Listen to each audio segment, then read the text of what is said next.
பிரியமானவர்களே, அனைவரையும் இந்த காலை நேர ஆராதனையை வரவேற்பதிலே மிக்க மகிழ்ச்சியாக இருக்கிறேன். விசேஷமாக கர்த்தர் நமக்கு ஒரு புதிய நாளை கொடுத்திருக்கிறார். களி கூர்ந்து மகிழ கடவும் வேதத்தில் சொல்ல வருகிறேன். நம்ம எல்லோரும் களி கூர்ந்து மகிழபடியாக தேவன் நமக்கு நல்ல ஈவை தேவன் நம்ம கையில் கொடுத்திருக்கிறார். ஹல்லேலூயா. விசேஷமா இந்த நாளை இந்த மாதத்தை துவக்கி இருக்கிறோம். இந்த மாதத்திலே 3வது வாரத்துக்குள்ள நம்ம கடந்து வந்திருக்கிறோம். ஹல்லேலூயா. இதனாலும் இந்த ஆராதனைக்கு ஆரம்பமாக கண்களை மூடி தேவனுக்கு பார்ப்போம். அன்பின் பரலோக பிதாவே, ஆசீர்வதிக்கப்பட்டதனால் காலை நேரத்துக்காக நன்றி துதிக்கிறோம் சுவாமி. விசேஷமாக இந்த நாளிலும் நாங்கள் எல்லோரும் குடும்பமாக இணைந்தும் சமூகத்தில் வந்து நிற்கும்படியாக நீர் எங்களுக்கு பாராட்டின் நன்மையான காரியங்களுக்காக நன்றி துதிக்கிறோம் ஆண்டவரே. இந்த நாளிலும் சுதிக்கிறோம், சத்தியத்தை நாங்கள் கேட்க இருக்கிறோம், பாடல்களை நாங்கள் கேட்க இருக்கிறோம், வசனத்தை தியானிக்க இருக்கிறோம் சுவாமி. சுதிக்கிறோம் ஆண்டவரே. இந்த ஆராதனை முழுவதும் கரக்கூட விளங்குற சுவாமி. சுதிக்கிறோம். பலர் இந்த காரியத்தை யூடியூப் மூலமாகவும் ஃபேஸ்புக் மூலமாக பார்த்து கொண்டிருக்காங்க சுவாமி. அவர் எல்லோருடைய வாழ்க்கையில் தேவ சமாதானம், தேவ இரக்கம், தேவ தயவு வந்து அதிகமாக இறங்கும்படி வேண்டிக் கொள்கிறேன் பிதாவே. இந்த நாளிலும் சுதிக்கிற ஆண்டவர் இந்த மாதத்தை துவக்கி நாங்கள் இந்த 3 வாரங்களை கடந்து சுதிக்கிறோம். இந்த 3வது வாரத்தின் ஆராதனையில் நாங்கள் நிற்கும்படியாக நீர் எங்களுக்கு ஜீவனையும் பலனையும் கொடுத்ததுக்காக நன்றி துதிக்கிறோம் ஆண்டவரே. என் குடும்பத்திலே சுதிக்கிறோம் ஆண்டவரே. செய்த நன்மையான காரியங்களுக்காக நன்றி. ஊழியத்தின் காரியங்களை பெருக பண்ணினதுக்காக நன்றி துதிக்கிறோம் ஆண்டவரே. கொடுக்கிற தாங்குற ஒவ்வொரு பிள்ளைகளும் நினைவு கூறுகிறேன். ஒவ்வொரு பேரா தன்னை ஆசீர்வதித்து வழிநடத்தி கிருபைக்காக நன்றி துதிக்கிறோம் ஆண்டவரே. மீதியான எல்லா வேலையும் தாழ்த்தும் கட்டளை வைக்கிறேன். இந்த ஜெபத்தை இயேசுவுக்கு நல்ல பிதாவே, ஆமென். ஆண்டவரும் இரட்சகருமாய் இருக்கிறதான இயேசுவின் கிருபையினாலே உங்கள் அனைவருக்கும் அன்பின் வாழ்த்துதல்களும் ஸ்தோத்திரங்களையும் தெரிவித்துக் கொள்கிறேன். இந்த நாளிலும் ஆண்டவருடைய செய்திக்கு ஆதாரமாக தெரிந்து கொள்ளப்பட்டதான திருமறை பகுதி யோவான் எழுதின சுவிசேஷம் 21ஆம் அதிகாரம் 15ஆம் வசனத்தை யாராவது ஒருவர் வாசிங்கள். 21:15. அவர்கள் போஜனம் பண்ணின பின்பு இயேசு சீமோன் பேதுருவை நோக்கி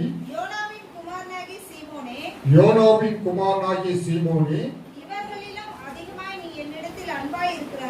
இவர்களிலும் அதிகமாய் நீ என்னிடத்தில் அன்பாய் இருக்கிறாயா என்றார். அதற்கு அவன், ஆண்டவரே, உம்மை நேசிக்கிறேன் என்பதை நீர் அறிவீர் என்றான். அவர், என் ஆட்டுக்குட்டிகளை மேய்ப்பாயாக என்றார். ஆண்டவராகிய இயேசுவின் திரு வார்த்தைகளை நாம் இங்கு பார்த்திருக்கிறோம்.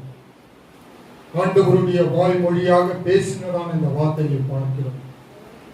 இன்றைக்கு இந்த செய்திக்கு தலைப்பாக நான் ஒரு தலைப்பை எடுக்கலாம் என்று ஆசைப்படுகிறேன். செயல்பாடுகளில் நாம் ஆண்டவரோடு எப்படி இருக்கிறோம்?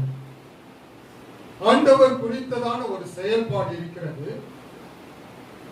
நம்முடைய சொந்த காரியங்களை நாம் அறிந்திருக்கிறோம். ஒரு அலுவலகத்திற்கு வேலைக்கு சென்றோம் என்றால் அவர்கள் நேர்முக தேர்வு வைத்து அவர்களுக்கு தகுதியான ஆட்களை அவர்கள் தேர்ந்தெடுப்பார்கள். அதில் எல்லாவற்றிலும் தேறின ஆட்களை தான் அவர்கள் ஒரு அலுவலகத்திலே தேர்ந்தெடுப்பார்கள். ஆனால் அந்த அலுவலகத்தின் ஊழியர்களை, முதலாளிகளை நாம் பார்த்திருக்க மாட்டோம். அங்கு நேர்முக தேர்வு வைக்கிறவர்கள் ஒரு மேனேஜரோ இல்லை அதற்கு கீழே இருக்கிற ஒரு பொறுப்பாளரோ தான் அந்த நேர்முக தேர்வை நடத்துவார்கள். ஆனால் அந்த அலுவலகத்தில் நாம் தேர்ச்சி பெற்றுவிட்டோம் என்றால் அவர்களுடைய செயல்பாடுகளையே நாம் இணைந்து செயல்பட வேண்டும். அவர்கள் என்ன சொல்கிறார்களோ, என்ன செய்ய சொல்கிறார்களோ அந்த செயல்பாடுகளிலே தான் நாம் இணைந்து செயல்பட வேண்டும். அந்த வார்த்தைகளுக்கு மீறி நாம் செயல்படக்கூடாது. அந்த வார்த்தைகளை தவறவும் விடக்கூடாது. அந்த முதலாளிகளை நாம் அறிந்திருக்க மாட்டோம்.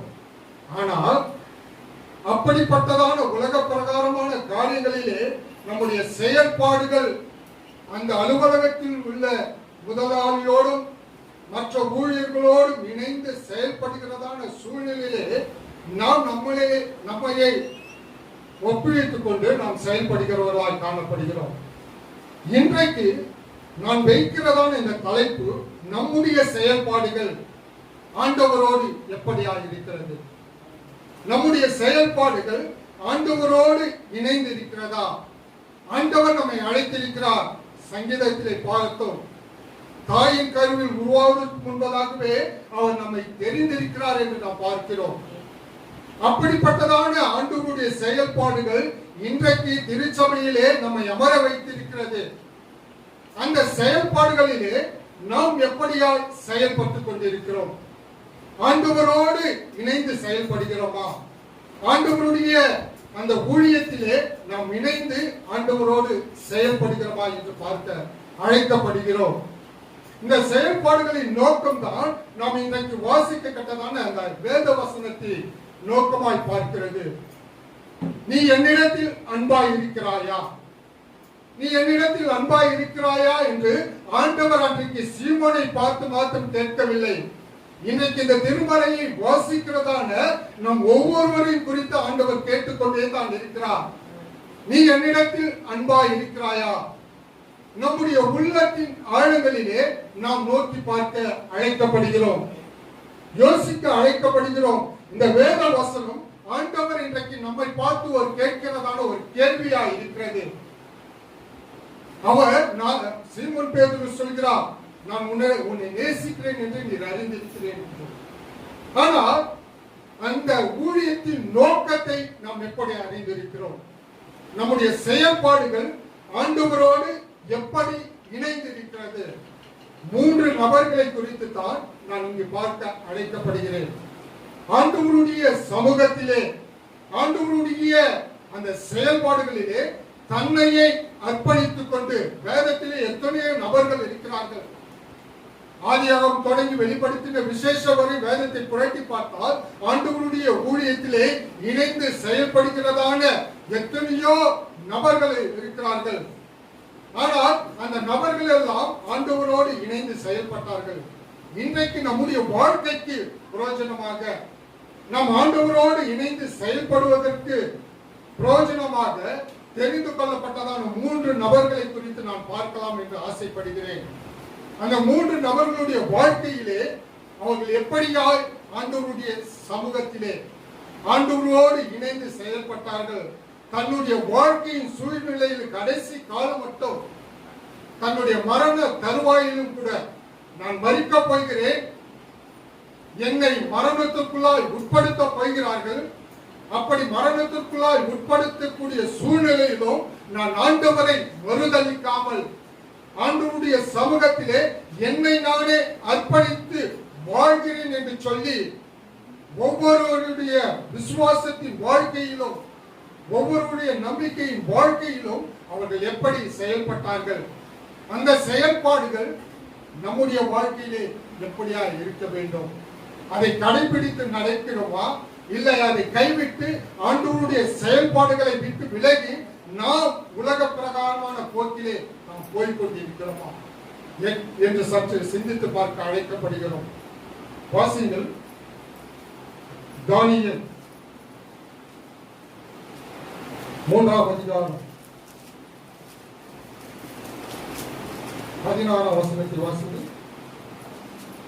சாத்ராக், மேஷாக், ஆபேத்நேகோ என்பவர்கள் ராஜாவை நோக்கி, நேபுகாத்நேச்சரே, இந்த காரியத்தை குறித்து உமக்கு உத்தரவு சொல்ல எங்களுக்கு அவசியமில்லை. நாங்கள் ஆராதிக்கிற எங்கள் தேவன் எங்களை தப்புவிக்க வல்லவராய் இருக்கிறார். அவர் எரிகிற அக்கினி சூளைக்கும் ராஜாவாகிய உம்முடைய கைக்கும் நீங்களாக்கி விடுவிப்பார். விடுவிக்காமல் போனாலும் நாங்கள் உம்முடைய தேவர்களுக்கு ஆராதனை செய்வதும் இல்லை, நீர் நிறுத்தின பொற்சிலையை பணிந்து கொள்வதும் இல்லை என்கிறது ராஜாவாகிய உமக்கு தெரிந்திருக்க கடவுள் என்றார்.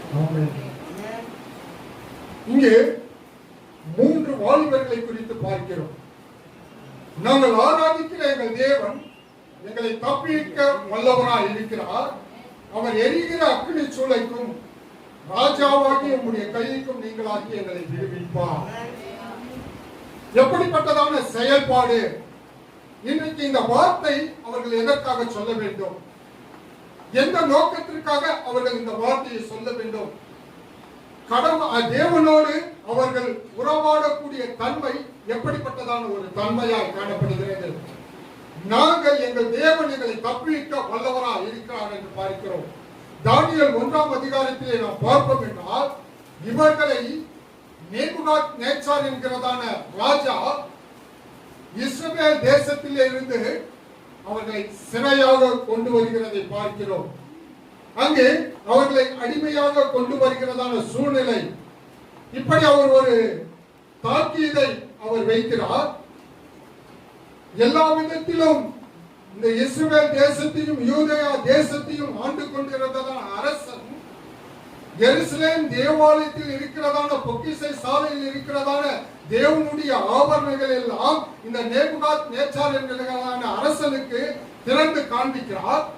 இப்படி திறந்து காண்பித்ததற்கு மாத்திரமல்லாமல் நேபுகாத்நேச்சார் இந்த ராஜ்யம் முழுவதற்கும் தன்னுடைய படைகளை அனுப்பி அவர்களை அடிமையாக கொண்டு வருகிறார். அங்கே அவருடைய நோக்கம் என்ன? அங்கே இஸ்ரவேல் தேசத்தையும் யூதேயா ராஜ்யத்தையும் அவர்கள் பிடித்துக் கொண்டார்கள். அங்கே இருக்கிறதான உயர் குலத்திலே இருக்கிறதான ராஜ்ய வம்சத்திலே இருக்கிறதான வாலிபர்களை அவர்கள் தங்களுடைய தேசத்துக்கு அழைத்து வருகிறார்கள். அப்படிப்பட்ட சூழ்நிலையிலே தான் இந்த 4 வாலிபர்களும் அங்கே வருகிறார்கள்.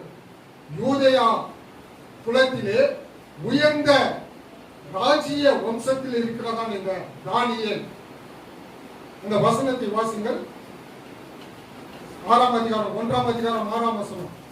தானியேல் 1:6. அவர்களுக்குள் யூதா புத்திரராகிய தானியேல், அனனியா, மீகாவேல், அசரியா என்பவர்கள் இருந்தார்கள்.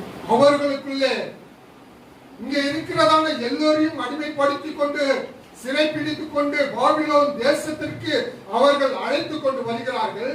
அங்கே இவர்களுக்குள்ளே தானியேல், அனனியா, மிசாவேல், அசரியா என்பவர்கள் இருந்தார்கள் என்று பார்க்கிறோம். அவர்கள் யூதா புத்திரராய் காணப்பட்டார்கள். உயர் வம்சத்திலே அவர்கள் காணப்பட்டார்கள். எல்லாவற்றிலும் தேறினவர்களாய் காணப்பட்டார்கள். ஆனால் இந்த நேபுகாத்நேச்சார் அரசனின் நோக்கம் என்னவா இருக்கிறது? அவர்கள் தேவனுக்கு கீழ்ப்படிந்து நடந்தார்கள். ஆண்டவரை சேவித்து நடந்தார்கள். தங்களுடைய எல்லா விதத்திலும் மோசேக்கு கொடுத்ததான அந்த நியாய பிரமாணத்தை கடைபிடித்து நடந்தார்கள். ஆனாலும் பாபிலோன் தேசத்துக்கு அடிமையாக கொண்டு போகப்பட்டதின் நோக்கத்தின் அடிப்படையிலே அவர்களுடைய மொழிகள் மாற்றப்படுகிறது. அவர்களுடைய உணவு பழக்க வழக்கங்கள் மாற்றப்படுகிறது. அவர்களுடைய எல்லா விதமான காரியங்களும் மாற்றப்படுகிறது. இதைத்தான் அந்த ராஜா தனக்கு சேவகனாக வைக்கப்பட்டுள்ளதான அந்த சேவகர்களுக்கு சொல்கிறார். இவர்கள் எல்லோரும் கல்தேயர் பாஷைகளை கற்றுக்கொள்ள வேண்டும்.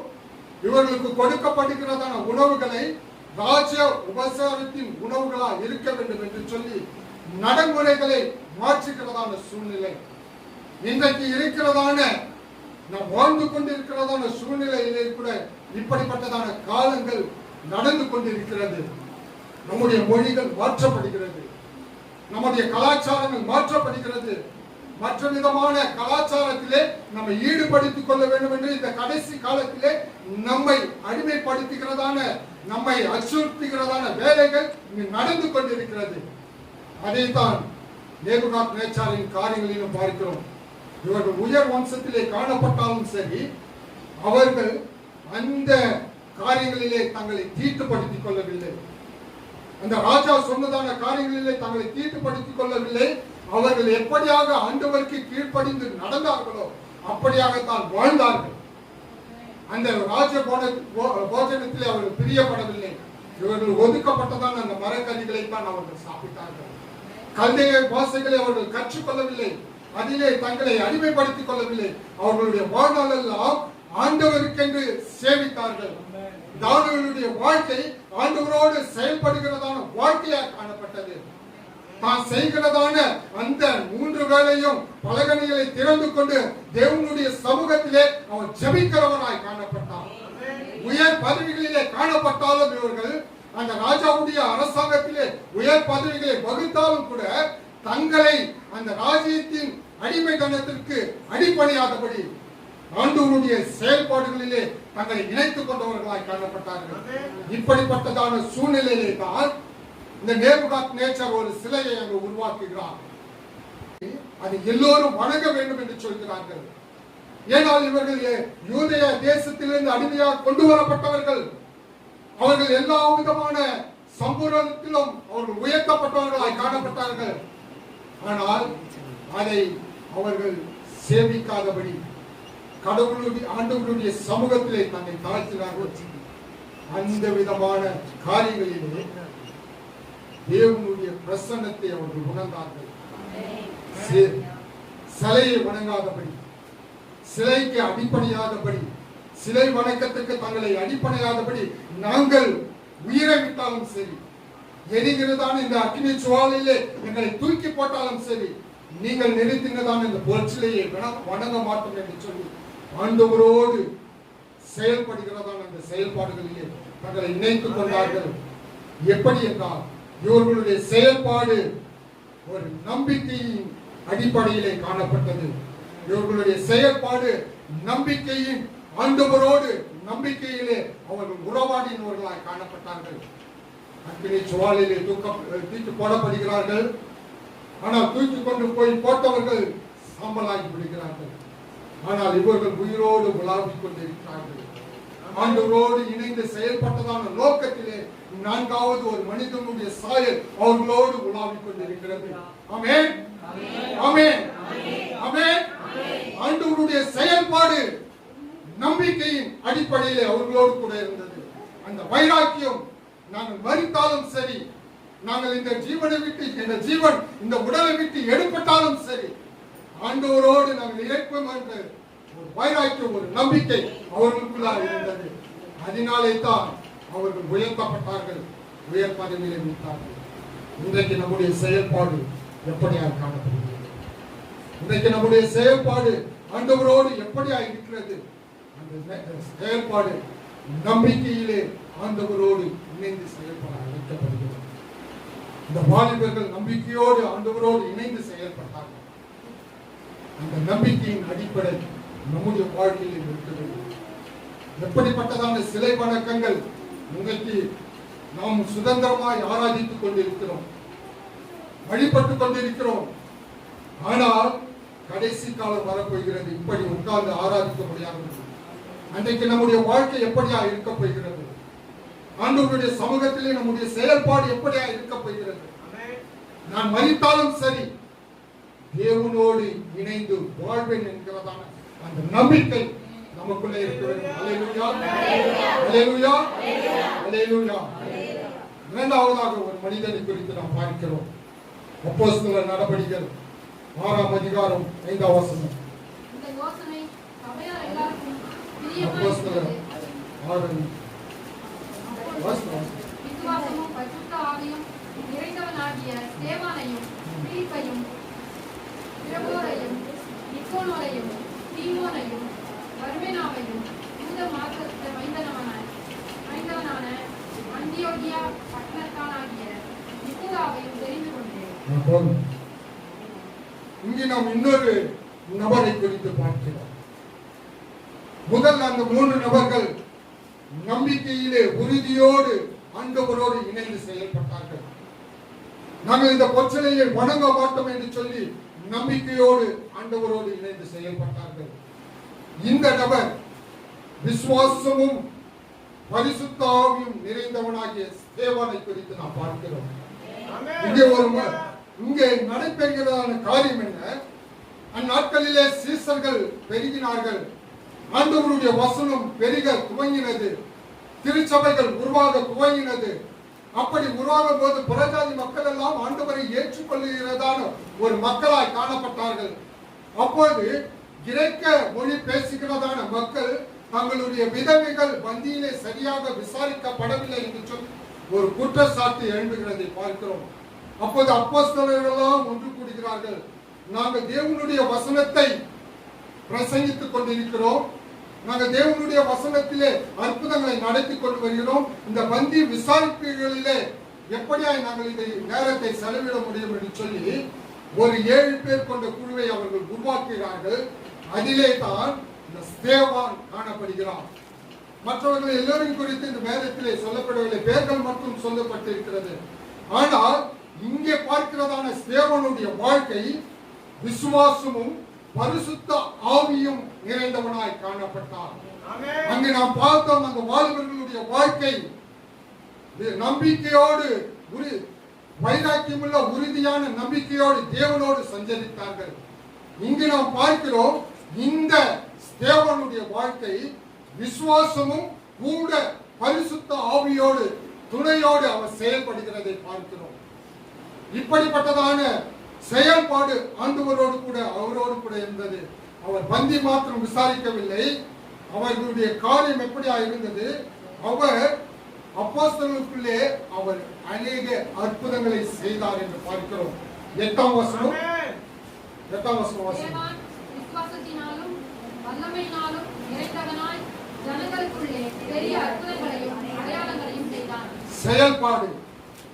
செயல்பாடு எப்படியாய் காணப்பட்டது? ஆண்டவரோடு இணைந்து செயல்படுகிறதான வாழ்க்கை அதுதான். ஆண்டவரோடு இணைந்து செயல்படுகிறதான நோக்கம் அதுதான். அப்போஸ்தலர்களுடைய வாழ்க்கை தேவனுடைய அற்புதங்களையும் பிரசங்கத்தையும் அவர் செய்து கொண்டிருந்தார்கள். அநேகரை தேவ ஐக்கியத்திற்குள்ளாய் சேர்த்துக் கொண்டிருந்தார்கள். இந்த பந்தி விசாரிப்புக்கு தன்னை தெரிந்து கொண்டதான ஸ்தேவானுடைய வாழ்க்கை, அவர் விசுவாசத்தினாலும் வல்லமையினாலும் நிறைந்தவராய் அநேக அற்புதங்களை அவர் செய்து கொண்டிருந்தார். அவருடைய பேச்சை கேட்டவர்கள் எல்லாம் பிரமித்து போனார்கள். அவருடைய பேச்சை கேட்டவர்கள் அவரோடு தர்க்கம் பண்ணினார்கள். ஏனால் அதை ஏற்றுக்கொள்ள முடியவில்லை. அவரோடு தர்க்கம் பண்ணி அவரை கொலை செய்வதற்கும் அவரை கொண்டு போனார்கள் என்று பார்க்கிறோம். இந்த ஸ்தேவானுடைய வார்த்தை அப்படிப்பட்ட வார்த்தையாக இருந்தது. இன்றைக்கு அந்த தூய ஆவியானவருடைய துணை கொண்டு நாம் வாழ்ந்து கொண்டிருக்கிறோம். இன்றைக்கு அந்த பிரசன்னத்தை நாம் உணர்ந்தவர்களாய் இந்த தேவாலயத்திலே உட்கார்ந்து கொண்டிருக்கிறோம். நான் இந்த ஆலயத்திலே வந்து பார்க்கும்போது, துதியின் பாடலை ஏறெடுக்கும் போது தேவனுடைய பிரசன்னத்தை நான் உணர்ந்தேன். அந்த பிரசன்னத்தின் அடிப்படையிலே நாம் உணர்ந்து கொண்டிருக்கிறோம். அந்த தூய ஆவியானவருடைய துணை நம்மோடு கூட இருந்து கொண்டிருக்கிறது. அந்த தூய ஆவியானவருடைய அருள் நம்மோடு கூட இருந்து கொண்டிருக்கிறது. செயல்பாடுகளின் நோக்கம்தான் இன்றைக்கு ஸ்தேவானுடைய வாழ்க்கையில் காணப்பட்டது. எதை தெரிந்து கொண்டோம்? பந்தி விசாரிக்கிறோம், அவர்களுக்கு பந்தி பரிமாறுகிறோம், அவர்களை சுகபோகமாக வைத்திருக்கிறோம் என்பதான நோக்கம் அல்ல. அவர் வல்லமையினாலும் விசுவாசத்தினாலும் நிறைந்தவராய் ஜனங்களுக்குள்ளே அநேக அற்புதங்களை செய்தார். அந்த செயல்பாடுகள் தேவனோடு இணைந்து செயல்படுகிறதான நோக்கம் அவர்களால் காணப்பட்டது. அந்த நோக்கம் தான் இன்றைக்கு நம்முடைய வாழ்க்கையில கிறிஸ்துவத்தை ஏற்றுக்கொண்டிருக்கிறதான நாம், அந்த கிறிஸ்துவை ஏற்றுக்கொண்டிருக்கிறதான நம்முடைய வாழ்க்கையிலும் அந்த செயல்பாடு இருக்க வேண்டும். அங்கே அந்த வாலிபர்களை அக்கினி சுவாலிலே தூக்கி போட்டார்கள். ஆனால் அவர்கள் உயிரோடு எழுந்து வந்து உயர் பதவியை வகித்தார்கள். ஆனால் இந்த ஸ்தேவானுடைய வாழ்க்கை எப்படிப்பட்டதாக இருக்கிறது? ஆண்டவரோடு வல்லமையாய் பிரசங்கித்தார். அவருடைய முகம் பிரகாசித்தது. அவரோடு தர்க்கம் பண்ணுவதற்கு அவர்களால் கூடாமல் போயிட்டது. அவர்கள் மீது குற்றம் சாட்டி அவர் மீது கல்லேறிய வேண்டும் என்று சொல்லி அவர் மரணத்துக்குள்ளாய் ஒப்புக் கொடுத்தார்கள். ஆனாலும் அவர் மரிக்கும் தருவாயிலும் அவர் உணர்ந்ததான நோக்கம் என்ன? செயல்பாடு ஆண்டவரோடு இணைந்து செயல்படுகிறதான அந்த செயல்பாடு ஆண்டவராகிய இயேசு கிறிஸ்து தேவனுடைய வலது பாசத்தில் வீற்றிருக்கிறதை, உட்கார்ந்து இருக்கிறதை நான் காண்கிறேன் என்கிறதான அந்த காட்சியை அவர் கண்டார். அந்த உன்னதமான நோக்கத்தின் காட்சியை அவர் கண்டதினாலே கடவுளுடைய செயல்பாட்டிலே அவர் இணைந்து கொண்டதை நாம் பார்க்கிறோம். கடைசியாக தந்தை ஆண்டவருடைய செயல்பாட்டிலே அர்ப்பணித்தவரா அவர்கள் கல்லெறிந்து அவர்களை கொன்றார்கள். இந்த பழியை இவர்கள் மீது சுமத்தாதீர்கள் என்று சொன்னார். தூய ஆவியின் துணை கொண்டு நம்பிக்கையின் உறுதியோடு தேவனுடைய சமூகத்திலே நாம் செயல்பட அழைக்கப்படுகிறோம். தூய ஆவியின் துணையோடு நாம் தேவனுடைய சமூகத்திலே செயல்பட அழைக்கப்படுகிறோம்.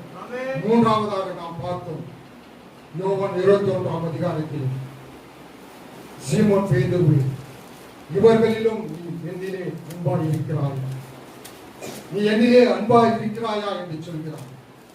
இந்த சீமோன் பேதுருடைய நோக்கம் என்ன? அவர் தெரிந்து கொள்ளப்பட்டதான நோக்கம் யோவான் 1ஆம் அதிகாரத்திலே பார்க்கிறோம். நாங்கள் மேசியாவை கண்டோம் என்று சொல்லி அந்திரேயா தன்னுடைய சகோதரனாகிய சீமோனை அழைக்கிறதை பார்க்கிறோம். ஆண்டவர் அவரை குறித்து பார்க்கிறார், நீ கேபா எனப்படுவான். கேபா என்பதற்கு பேதுரு என்று அர்த்தமாம் என்று சொல்லி அந்த பாறைக்கு அவருக்கு பேரை வைத்து அவரை அழைக்கிறார். மற்ற சுவிசேஷங்களிலே அவர்கள் வலைகளை பழுது பார்த்துக் கொண்டிருந்தார்கள், அவர்கள் கடல்களிலே மீன்களை பிடித்துக் கொண்டிருந்தார்கள் என்று பார்க்கிறோம்.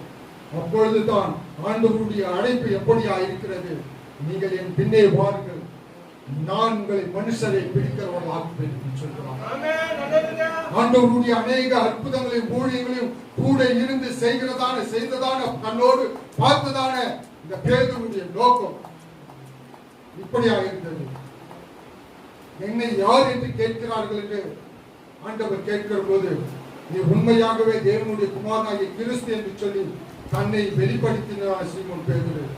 இந்த 21ஆம் அதிகாரத்தில் அவர் செய்ததான காரியம் என்ன? ஆண்டவராகிய இயேசு கிறிஸ்துவை சிலுவையிலே அறைந்து விட்டார்கள். பேதுரு மறுதலித்து விட்டார், மனம் கசந்து அழுது விட்டார். ஆனால் 20ஆம் அதிகாரத்துக்கு முன்பதாக யோவான் 20ஆம் அதிகாரத்திலே ஆண்டவர் அவர்கள் கூடியிருந்ததான அந்த வீட்டிலே இறங்கி உங்களுக்கு சமாதானம் உண்டு என்று சொல்லி அவர்கள் மீது ஆவியை ஊதி ஜெபித்து அவர்கள் மீது ஆசி பொழிந்து அனுப்பினதான நோக்கத்திலும் கூட சீமோன் பேதுருடைய நோக்கம் இந்த 21ஆம் அதிகாரம் பிற்படாக சேர்க்கப்பட்டது என்று நாம் பார்க்கிறோம். இந்த 21ஆம் அதிகாரம் ஆண்டவர் அழைத்ததான நோக்கம் 20ஆம் அதிகாரத்தோடு யோவானுடைய சாப்டர் முடிந்து விடுகிறது. ஆனால் இந்த 21ஆம் அதிகாரம் பிற்பாடு சேர்க்கப்பட்டது. சீமோனுடைய ஊழியத்தின் நோக்கத்தை வெளிப்படுத்துவதற்காக இது சேர்க்கப்பட்டது என்று சொல்லி வேத அறிஞர்கள் சொல்கிறார்கள். அப்படிப்பட்ட சூழ்நிலையில தான் இந்த பேதுருடைய நோக்கம் எல்லாவற்றையும் பார்த்து விட்டார். ஆண்டவரோடு இருந்து நான் உம்மை மறுதலிக்க மாட்டேன், நான் உன்னோடு கூட மரித்தாலும் சரி என்று சொல்லி கடைசியாக என்ன சொல்கிறார்? நான் மறுபடியும் மீன் பிடிக்க செல்கிறேன், என்னோடு கூட யார் வருகிறீர்கள்? யோவான் 21ஆம் அதிகாரம் 1ஆம் வசனத்தை வாசிங்கள்.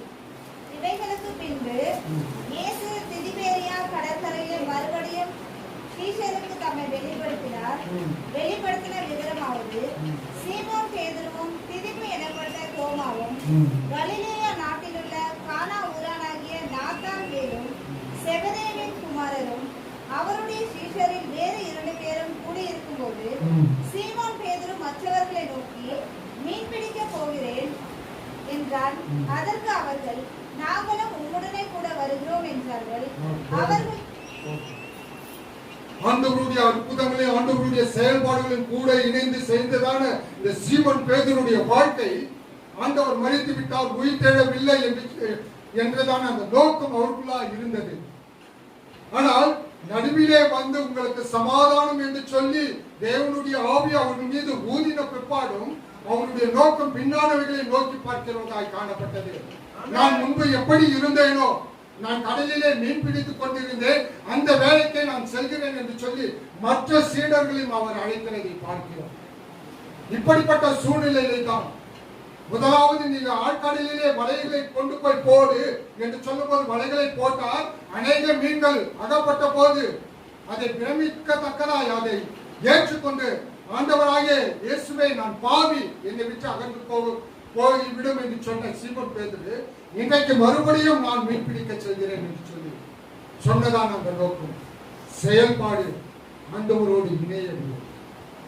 செயல்பாடிலே ஆண்டவருடைய அற்புதங்களை பார்த்தால், ஆண்டவரோடு இணைந்து ஊழியம் செய்தால், நீ கேவா எனப்படுவாய், பாறையாய் இருக்கிறார், உன் மீது என் சபையை கட்டுவேன் என்று சொன்னதான் அந்த நோக்கம் எல்லாம் ஆண்டவரோடு இணைந்து செயல்படாமல் நான் மறுபடியும் பழைய வாழ்க்கைக்குள்ளாக செல்கிறேன் என்று சொல்லி சொல்கிறார்.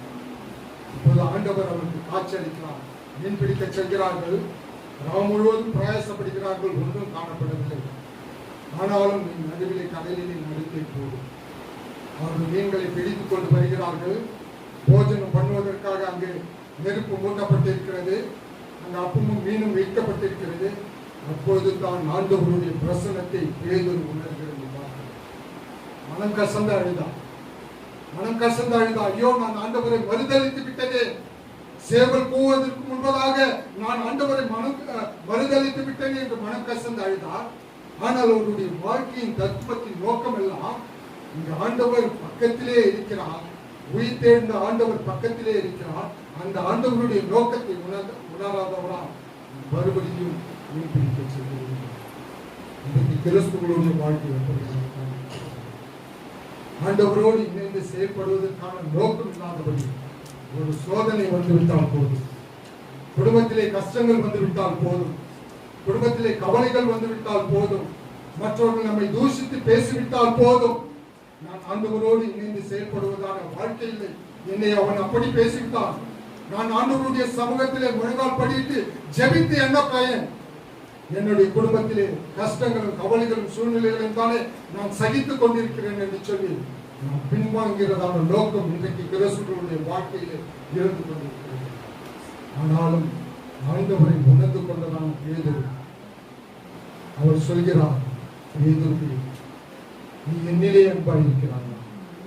3 முறை மறுதலித்தார். 3 முறை மறுதலித்தார்.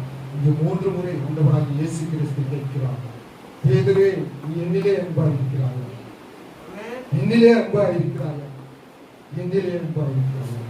அப்போது என் ஆட்டுக்குட்டிகளை மேய்ப்பாயாக, என் ஆட்டுக்குட்டிகளை மேய்ப்பாயாக. இந்த உலகத்திலே நீ செயல்படுவதற்கு, என்னோடு இணைந்து செயல்படுவதற்கு, உலகத்திலே நான் உன்னை மனுஷர்களை பிடிக்கிறவர்களா ஆற்றுவேன் என்று சொல்லி அழைத்ததான அந்த உன்னதத்தின் நோக்கத்தை இன்றைக்கு நீ நிறைவேற்ற வேண்டும். இன்றைக்கு நீ நிறைவேற்ற வேண்டும். அந்த உன்னதத்தின் நோக்கத்திலே இந்த ஆட்டுக்குட்டிகளை வைக்க வேண்டும் என்று சொல்லி அருமையான விசுவாசிகள், அருமையான திருச்சபை குடும்பத்தார்கள், நாம் எப்படியாக இருக்கிறோம்? ஆண்டவருடைய செயல்பாடுகளிலே நாம் இணைந்து செயல்பட்டுக் கொண்டிருக்கிறோம். ஆண்டவருடைய செயல்பாடுகளிலே நம்முடைய வாழ்க்கையை அர்ப்பணித்து வாழக்கூடிய செயல்பாடு இருக்கிறதா?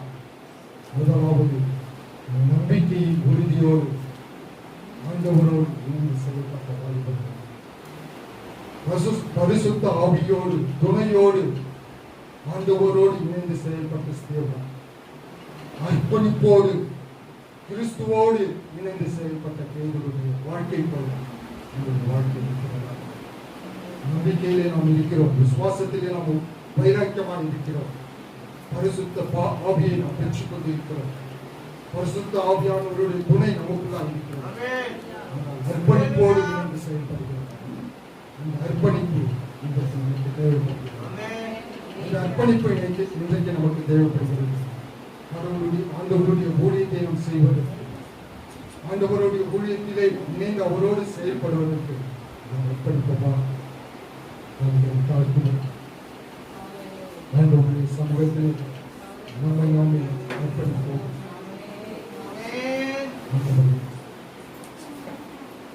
செயல்பாடு கிறிஸ்துவோடு நாம் எப்படி கிறிஸ்துவோடு நாம் இணைந்து செயல்படுத்தப்படக்கூடிய தத்துவம்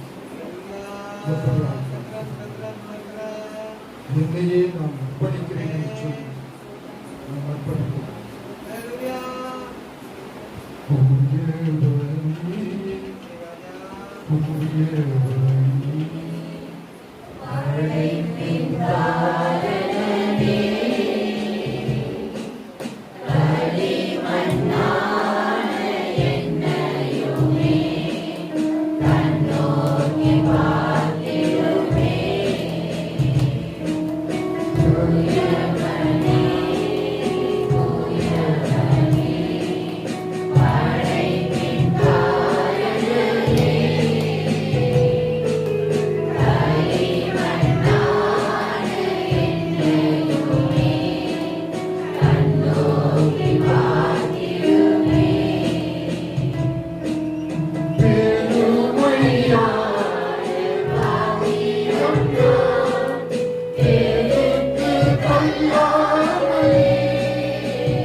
பெருமையான பாத்திரம் குயவன் கையில் களிமண்ணாய் நாங்கள் வந்திருக்கிறோம். எங்களுடைய செயல்பாடுகள் எப்படியாக இருக்கிறதா? உங்களோடு இணைந்து செயல்படுகிறதான செயல்பாடுகள் எங்களுடைய வாழ்க்கையிலே இருக்கிறதா? நம்பிக்கையின் உறுதியோடு உங்களோடு இணைந்து செயல்படுகிறோமா? பரிசுத்த ஆவியின் துணையோடு உங்களோடு இணைந்து செயல்படுகிறோமா? அர்ப்பணிப்போடு நாங்கள் இணைந்து செயல்படுகிறோமா? இந்த காலத்திலே ஆண்டவரே பெருமையான பாத்திரமாய் நாங்கள் வருகிறோம். பெருமையான பாத்திரமாய் நாங்கள் வருகிறோம். குயவன் கையில் களிமண்ணாய் நீர் எங்களை வணிந்திருக்கிறீர்கள். அப்பா, நிரம்பி வழிய பாத்திரமாக எங்க செய்ய வேண்டுமா ஜெபிக்கிறோம். எங்களை கர்த்தாவே எல்லாவற்றிலும் நாங்கள் நிரம்பி வழியக்கூடிய பாத்திரமாய் வேதத்தில் காணும் பாக்கியமெல்லாம் இயேசுவை போற்றிடுவே. என்னையும் மகிழ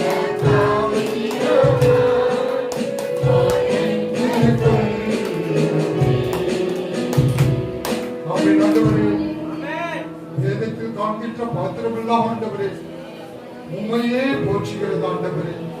நாங்கள் வேதத்தை படிக்கும் போதெல்லாம் ஆண்டவரே எல்லாருடைய செயல்பாடுகளும் உம்மோடு இணைந்து செயல்படுகிறதான செயல்பாடுகளாய் இருக்கிறது ஆண்டவரே. ஆனால் எங்களுடைய செயல்பாடு எப்படியா இருக்கிறது? எங்களுடைய செயல்பாடு ஆண்டவரே எப்படியா இருக்கிறது ஆண்டவரே? என்னையும் ஆண்டவரே அவ்வித பாத்திரமாய் ஆண்டவரே அணைந்து கொள்ளுமே என்று சொல்லி நம்ம அர்ப்பணிக்கிறவர்களாய் காணப்பட வேண்டும். அப்பா பெருமையாய் பாத்திரமாய் இருந்து என்னை நிரம்பியோடி பாத்திரமாய் செய்து ஆண்டவரே வேதத்திலே காண்கிறதான பாத்திரங்கள் எல்லாம் போய் நோக்கி பார்க்கிறேன்ப்பா. என்னையும் ஆண்டவரே எங்களையும் ஆண்டவரே உடைய பரிசுத்தாவின் துணையோடு ஆண்டவரே நாங்கள் அர்ப்பணிப்போடு ஆண்டவரே எங்களையும் உங்களோடு இணைந்து செயல்படுகிறதான ஒரு பாத்திரமாய் ஆண்டவரே எங்களை நீ அணைந்து கொள்ள வேண்டுமா சொல்லிக்கிறோம் ஆண்டவரே. அந்த பாத்திரத்திலே ஆண்டவரே உங்களோடு நாங்கள் இணைந்து செயல்படக்கூடிய கிருபையை நான் ஆண்டவரே மண்வாசையில் நாங்கள் மயங்கி விடாதபடி ஆண்டவரே உள்ள வாழ்க்கையை நாங்கள் மயங்கி விடாதபடி ஆண்டவரே. அப்பா கஷ்டங்கள் கவலைகள் சூழ்நிலைகள் சோர்வுகள் எங்களுடைய வாழ்க்கையிலே வந்தாலும் ஆண்டவரே மரணம் எங்களை நெருங்கினாலும் ஆண்டவரே அந்த செயல்பாடுகள் ஆண்டவரே உம்மோடு நாங்கள் சேர்ந்து செயல்படக்கூடியதான செயல்பாடா இருக்க வேண்டுமா ஜெபிக்கிறோம். அப்பா நீர் எங்களோடு பேசின கிருபைக்காய் எங்களோடு பேசின கிருபைக்காய் நாங்கள் நம்பிக்கையிலே உறுதியோடு உம்மோடு இணையக்கூடிய பிள்ளைகளாய் ஆண்டவரே பரிசுத்த ஆவியின் துணையோடு ஆண்டவரே உம்மோடு இணைந்து செயல்படுகிறதான செயல்பாடாய் ஆண்டவரே எங்களையே நாங்கள் ஆண்டவரே என் ஆட்டுக்குட்டிகளை மீட்பாயாக நீ என்னை நேசிக்கிறாயா என்று சொன்னதான ஆண்டவரே இன்றைக்கும் எங்களை பார்த்து கேட்டுக் கொண்டிருக்கிற ஆண்டவரே எங்கள் ஒவ்வொரு பெயர் சொல்லி ஆண்டவரே என்னிலே நீ அன்பாய் இருக்கிறாயா என்று கேட்கிறீர் ஆண்டவரே. நீ என்னிலே அன்பாய் இருந்தால் என் ஆட்டுக்குட்டிகளை மேய்ப்பாயாக என்று சொல்லி எங்களை பார்த்து கேட்கிறீர் ஆண்டவரே. அந்த அர்ப்பணிப்போடு ஆண்டவரே நாம் உங்களுடைய சமூகத்தில் சொல்கிறோம் ஆண்டவரே நாங்கள் உங்களை நேசிக்கிறோம் ஆண்டவரே. உண்மை நாங்கள் நேசிக்கிறோம் ஆண்டவரே. உண்மை நாங்கள் நேசிக்கிறோம் ஆண்டவரே. உண்மை நேசிக்கிறோம் என்று நீர் அறிந்திருக்கிறீர் ஆண்டவரே. இந்த அர்ப்பணிப்பின் நோக்கம் ஆண்டவரே சமூகத்தில் காணப்படக்கூடிய கிருபையை இந்த செய்தியை கேட்டதான ஒவ்வொரு உள்ளங்களையும் பெருமையான பாத்திரமாய் நாங்கள் கடந்து செல்லாதபடியாக நிரம்பி வழியக்கூடிய பாத்திரமாய் ஆண்டவரே விளங்க செய்யக்கூடிய கர்த்தாவே வேதத்தில் காணக்கூடிய பாத்திரமாய் ஆண்டவரே நாங்கள் இந்த இடத்தை விட்டு கடந்து செல்லக்கூடிய கிருபையை நீர் எங்களுக்கு தந்து வழி நடத்த வேண்டும். எல்லா நன்மைக்குள்ளாய் எங்களை பரிசுத்த ஆவியின் துணையோடு எங்கள் வழி அனுப்ப வேண்டுமா எங்கள் மீட்பொருள் ரட்சகராகிய இயேசுவின் மூலமே வேண்டிக் ஜீவனுள்ள நல்ல நானும் என் வீட்டாரை கர்த்தரே சேர்ப்பன யோசுவா சொன்ன விதமாய் இன்னும் நாங்கள் குடும்பமாய் கர்த்தருக்குள்ள எழுப்பி பிரகாசிக்க கர்த்தருக்காய் இன்னும் ஊழியம் செய்ய கர்த்தர் எங்களை இன்னும் தகுதிப்படுத்த வேண்டும். உங்களுடைய ஜபங்கள் எங்களுக்கு ரொம்ப தேவையா இருக்கு. இன்னும் ஜெபிங்க. நாம் எழுந்து கட்டுவதற்கு நாம் ஒவ்வொருவரும் என்ன பண்ணோம்? ஆயத்தமாய் கரங்களை உயர்த்துவோம். கர்த்தருடைய ஊழியத்தை நாம் கட்டி எழுப்போம். நம்முடைய போதகர் அவருடைய இளைப்பாறு ஸ்தலத்துல இருந்தாலும் நாம் அவர் விட்டு சென்ற ஊழியங்களை அவருக்காய் எழுப்பி பிரகாசிக்க தேவன் நம்மை பலப்படுத்துவாராக. ஹல்லேலூயா ஹல்லேலூயா. ஆவியானவரே நமக்கு நன்றிகளை ஏறெடுக்கிறார் ராஜா. இந்த நாளே கூட கர்த்தாவே இந்த ஆராதனை ஆரம்பம் முதல் ராஜா முடிவு பற்றி பிரசன்னம் எங்கள் மத்தியிலே நிறைவாய் தங்கினபடியால் நன்றி சொல்லுகிறோம் ஐயா. ஸ்தோத்திரிக்கிறோம் இரக்கத்துக்காய் கிருபைக்காய் ராஜா கர்த்தாவே அம்பேஜ கர்த்தாவே வார்த்தைகளுக்காய் நன்றி சொல்லுகிறோம் ஐயா. ஸ்தோத்திரிக்கிறோம். இந்த வார்த்தைகளை கேட்டு அதன்படி நாங்கள் நடக்க மாதிரி எங்களுக்கு கிருபை பாராட்ட வேண்டுமா உங்களுக்கு நன்றி சொல்லுகிறோம் ராஜா. காலை கர்த்தாவை தொடங்கி இந்த வேலை வரையில கிருபை எங்களோடு இருந்ததுக்காய் ஸ்தோத்திரிக்கிறோம். சங்கீத பகுதியை நாம மையப்பட்டபடியால் நன்றி சொல்லுகிறோம் ராஜா. பாடல் ஆறாம் நாம மையப்பட்டபடியால் ஸ்தோத்திரிக்கிறோம். வாசித்த பிள்ளைகளுக்காய் ஜெபித்த பிள்ளைகளுக்காக கரத்திலே வருகிற ராஜா. ஒவ்வொருவரையும் இன்னும் நீர் எழுப்பி பிரகாசிக்க ஆமாப்பா நீர் அவர்கள் எடுத்து நீர் பயன்படுத்த வேண்டுமா ஜெபிக்கிறதையா அவை ஸ்தோத்திரிக்கிறோம். செய்தி கொடுத்த மகனை கூட கர்த்தர் நீர் மறைத்து வெளிப்பட்டபடியால் நன்றி சொல்லுகிறோம். இன்னும் ஊழியத்தில் எடுத்து வளமையாய் பயன்படுத்துங்கப்பா. நீர் கொடுத்த ஒரு சிறு பகுதியை ஊழியத்துக்காக பிள்ளைகள் விதைத்து இருக்கிறாங்க. கொடுத்த ஒவ்வொரு கரங்களையும் கர்த்தர் நீர் ஆசீர்வதிக்க வேண்டுமா ஜெபிக்கிற ராஜா. ஆமாப்பா நாங்கள் இன்னும் ராஜா அநேக ஊழியங்களை கட்டி எழுப்பக்கூடிய கிருபைகளை எங்கள் விசுவாச மக்கள் ஒருவருக்கும் கொடுத்து நீர் அவர்களை ஆசீர்வதித்து பலப்படுத்த வேண்டுமா ஜெபிக்கிறோம். கடந்த நாட்கள்ல சுகவீனமா இருந்த பிள்ளைங்களுக்கு நீர் கொடுத்த சுகத்துக்காய் விடுதலைக்காய் கர்த்தாவே உமக்கு நாங்கள் நன்றிகளை ஏறெடுக்கிறோம் ராஜா. தோப்பன கர்த்தாவே இந்த ஊழியத்தின் மூலியமாய் செய்கிற ஒவ்வொரு கர்த்தாவை கிளை சபைகளுக்காக நன்றி சொல்லுகிறோம். போதகர்களுக்காக ஸ்தோத்திரிக்கிறோம். விசுவாச மக்களுக்காக ஜெபிக்கிற ராஜா. அவங்க ஒவ்வொரு ஊழியத்தை கர்த்தர் நீர் கனப்படுத்தி ஆசீர்வதிக்க வேண்டுமா ஜெபிக்கிறோம். இந்த நாளில் கூட கர்த்தர் கூடுவாஞ்சேரி சபையில இருக்கிற பிள்ளைகளுக்காக ஜெபிக்கிறோம். கர்த்தர் அந்த கர்த்தர் சென்றிருக்கிற பிள்ளைகளையும் மறைத்து ஆவியானவரை வெளிப்பட வேண்டுமா ஜெபிக்கிறோம். ஸ்தோத்திரிக்கிறோம். சிறுவர் இல்லத்துக்காக ஜெபிக்கிறோம் ராஜா. படக்காட்சி ஊழியர்களுக்காக ஜெபிக்கிறோம். ஒவ்வொன்றிலும் நாம மாத்திரம் மையப்படட்டும் ராஜா. மகனுடைய தரிசனத்தை அவப்பா நாங்கள் தொடர்ந்து செய்ய கர்த்தருடைய கரங்களை நீர் பலப்படுத்த வேண்டுமா ஜெபிக்கிறோம். ஸ்தோத்திரிக்கிறோம். ஆரம்பம் முதல் முடிவு பரிசு ராஜா தெய்வீக பிரச்சனைக்கு மத்தியிலே நிறைவாய் தங்கினபடியா நன்றி சொல்கிறோம். பிறந்த நாளை கண்ட பிள்ளைகளுக்காய் காண போற பிள்ளைகளுக்காய் ஸ்தோத்திரிக்கிறோம். திருமண நாளை கண்ட பிள்ளைகளுக்காய் கர்த்தாவை காண போற பிள்ளைகளுக்காய் ஜெபிக்கிறோம். படிக்கிற பிள்ளைகளுக்கு ஞானத்தை தாங்க வேலைக்காய் காத்திருக்கிற பிள்ளைகளுக்காய் ஜெபிக்கிறோம். டிரான்ஸ்ஃபருக்காய் காத்திருக்கிற பிள்ளைகளுக்காய் ஜெபிக்கிறோம். பொருளாதார தேவைகளுக்காய் காத்திருக்கிற பிள்ளைகளுக்காய் ஜெபிக்கிறோம். கர்ப்பத்தின் கடிக்காய் காத்திருக்கிற பிள்ளைகளுக்காய் ஜெபிக்கிறோம்ப்பா. திருமணத்துக்காய் காத்திருக்கிற பிள்ளைகளுக்காய் ஜெபிக்கிறோம். அவ பக்கத்து அந்த வெள்ளிக்கிழமை நடக்கிற உபவாச கூட்டங்களை கூட நாமும் மையப்பட வேண்டுமா ஜெபிக்கிறோம். அவ கர்த்தாவே ஒவ்வொரு நாட்கள ராஜா பிள்ளைகள் எந்தெந்த காரியங்களுக்காக சமூகத்துல காத்திருந்து ஜெபிக்கிறார்களோ எல்லாவற்றையும் கர்த்தருடைய பதிலை கொடுத்து நாமத்தை மையப்படுத்த வேண்டுமா ஜெபிக்கிறோம். தேசத்துல இருக்கிற இந்த கொள்ளை நோயிலிருந்து ராஜா பிள்ளைகளை விடுவித்து பாதுகாத்து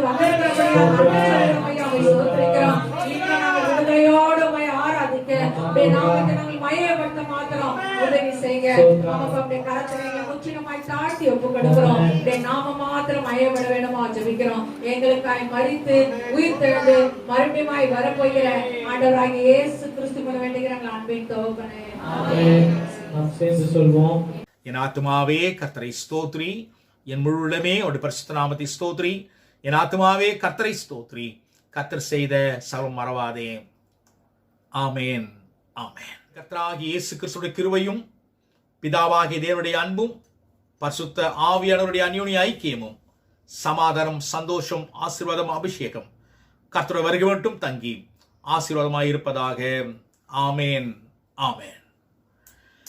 கிறிஸ்துவில் பிரியமானவர்களே, தொடர்ந்து ஜெபம் பண்ணுங்க. ஆராதனையில் பங்கு பெற தேவன் நமக்கு கிருபை தருவாராக. God bless you one and all.